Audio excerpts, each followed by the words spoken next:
in 3 weeks, he's going to be 101. So it's amazing.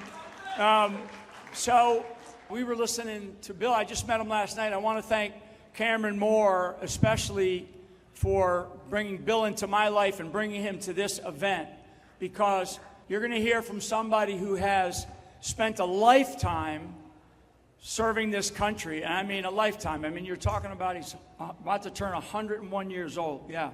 Last night we had a dinner, and he just, wow. I mean, at the end of it, and we were up in here till, I don't know, 9 or 10 o'clock last night, and he says, I love hugs and I love bourbon. Right now, what I want you to do is I want you to take this in, because this is a century of experience from somebody who has an extraordinary, has led an extraordinary life, not just in his time as a radio operator, basically in a submarine service during World War II, where his particular sub had extraordinary success against the Japanese merchant and Navy vessels, but just an unbelievable life. So, Bill, I'm going to let you take it, and you just let him have it.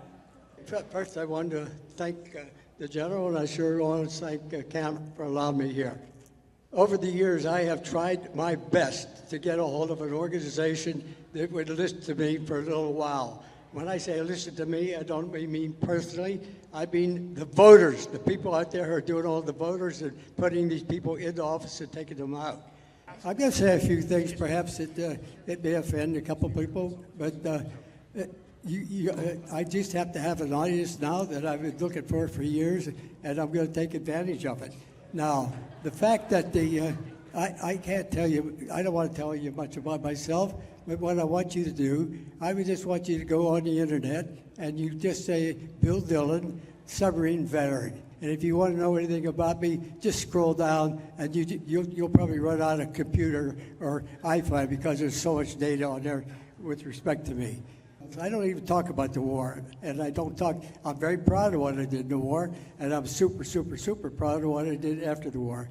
Anybody would be jealous of my career that I did on that. But let's talk about January 6th to me. I've watched January the 6th, and I spent hundreds of hours, just like everybody else, in front of that computer, and not at one time did I hear the Republican Party say, if Bill Dillon, if I happened to be in Washington, D.C. on that particular day, I would have been in the January 6th. I would have been there. And I'm going to tell you why I would have been there. And I didn't hear anybody say this. That's my house. That's not their house. That is my house.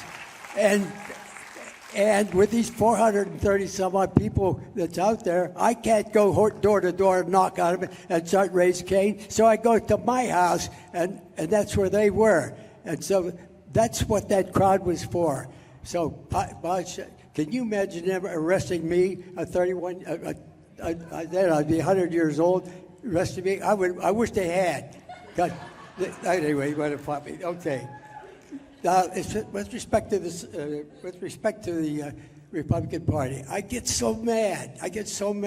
Because I look at all of these people on the Democratic side. They stick together like glue.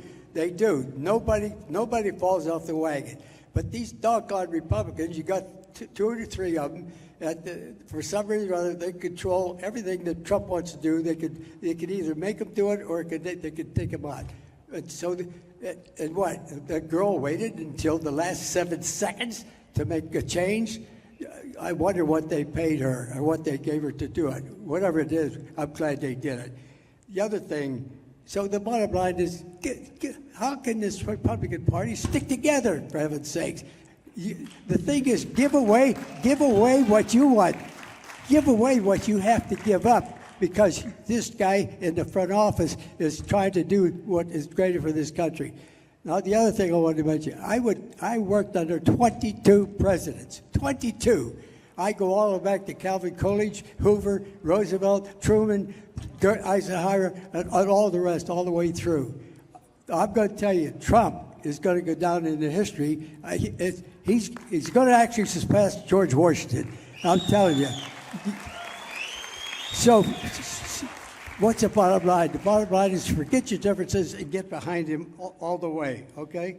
But the Republican Party doesn't listen to people like me. They don't. I've tried to get together with people. I try to talk to the people. But doggone it, all you do is send me a bunch of surveys, and I'm sick and tired of doing those surveys. And when I do the surveys, and then I push the button and I want to send it in, they want more money. I can't pay everybody everything that they want. I'm a normal guy just like the rest of you people, okay? Okay, but the bottom line is this: the Republican Party is stick together. Stick together. Can you do that? Well, why not see before I leave? I'll tell you one other thing.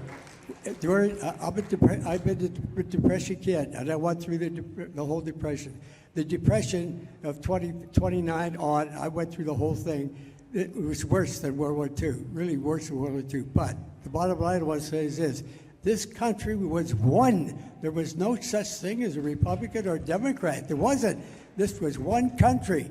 And when we fought the war, and we were disciplined coming from the Great Depression, we were already disciplined, and we did what we had to do. We just went and did the job, just like we did during the Depression. So, God almighty, folks, get behind this guy and just do whatever you have to do to get these people with you, and next time I see a vote, I want to see 100% vote Republicans and not one person getting off of it. Get ye on TV. I'm telling you, they need people like me. Get me out there. We're going to present him a little bit of an award here and just thank him for his service. One of the things that he told us about last night after his service in the Navy, because he's just such a technical expert, he actually got involved in the design of the GPS system. And he's actually one of the real engineers. He's an electrical engineer, and he helped design the GPS system, which is how we travel around today, which is amazing. This is the guy that did it.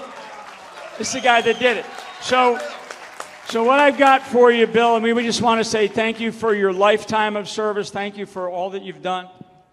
Can I say for our beautiful, yes, you sure can. And this is for Courage Under Fire. Okay. One thing I want to say with respect to the GSP, I look back at 1970, from January of 1970 till September of 1970. I worked 90 hours a week, 90 hours a week. I never gave out one single solitary day except to go to Mass near the end when we were done with that job that we had to do, and wound up with the GPS. And they took the president and took him to Congress, took him to the White House, and gave him the highest reward for that, and we got nothing. The 21 guys that developed got nothing. And to this day, we have nothing. Nothing. But I don't care. The reason why I don't care is because there are 4 classified documents, and I authored one of them. It's all secret. I top secret clearance. They're all secret, and now they're free, and you'll find my name everywhere, but you won't find his name anywhere. So right here, you got a good picture, right? And ladies and gentlemen, please stand. Give this great patriotic American a big, big round of applause. You got it? Hold on to it, my friend.